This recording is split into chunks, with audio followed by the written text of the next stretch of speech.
My name is Shafiq April. We are now in Hanover Park at my residence of 17B Fillens Walk. I know very little about slavery in South Africa. It's only what I read about it, how people were treated during those years. That's about all I can recall. When it came to New Year's Eve, I believe that the slaves were given off, the day off, as a form of celebration. That's the only thing I know about it.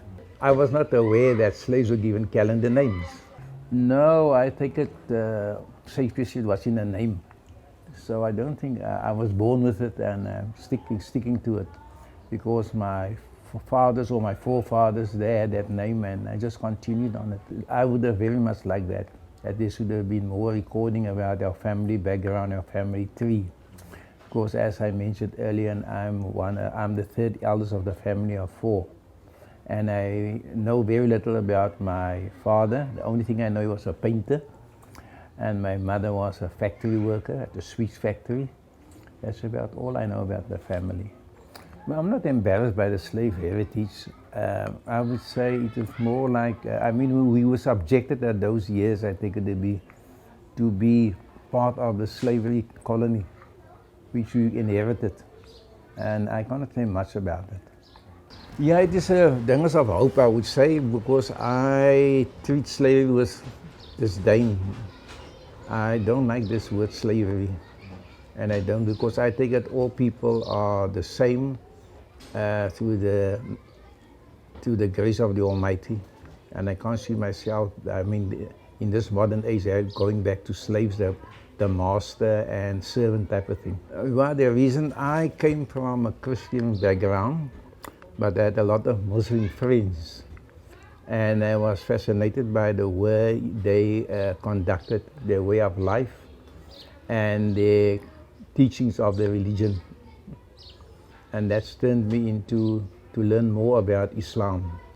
I then embraced Islam, that's in 1900 and something, 60, 66, 60, around there.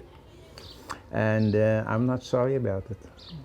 I've learned such a lot about religion and mankind as a whole. That's why I abhorred the slavery type of thing. It was in 1960 something, 70s, I joined up with a choir. Eventually I was elected as secretary of this board, quite a very big board, the Cape Malay Choir Board. And then in 1986, they picked me as the president, which I'm still the president. It's now 22 years. I think I'm the longest surviving president of the board. And we used to have 45 choirs, we got now 26 choirs. And we also went on tour. In 1981 and 1984, we were invited to the Tulip Festival in Holland. And we were the first choir from the Malay choir boards to have visited Holland. They called it the Tulip Festival in Katwijk.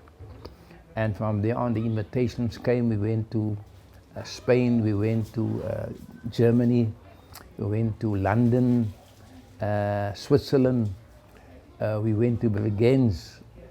All those places we were invited to sing. And it's funny enough, when it came to Holland, everybody was standing up, clapping hands. We sang Piet Hein. And I was surprised to find these Hollanders all joining in with Piet Hein. That was fantastic for me. And then through the choirs, I had the opportunity in going overseas. Otherwise, I've never seen those places before, in 1981 and 84. I never thought I was going to see Rome or sing over Radio Vatican. I never thought that in my whole life that I would have seen those places. It's also one of those slave songs, January, February, March, April. It's what they call Faith on a Boss type of thing. Comic songs. They're all together in one little group, and that comes follow one after each other. With the Guma dangers, they normally sing that at weddings or picnics, that type of thing. This interview has now really awakened something in me to find out more about my family history, which I lacked. I just accepted as it is. We brothers. So we are three brothers and one sister, and that's it. And this made me more feel, no, I must go in depth to find out where do we come from. And this interview really played a big part in that, I must add.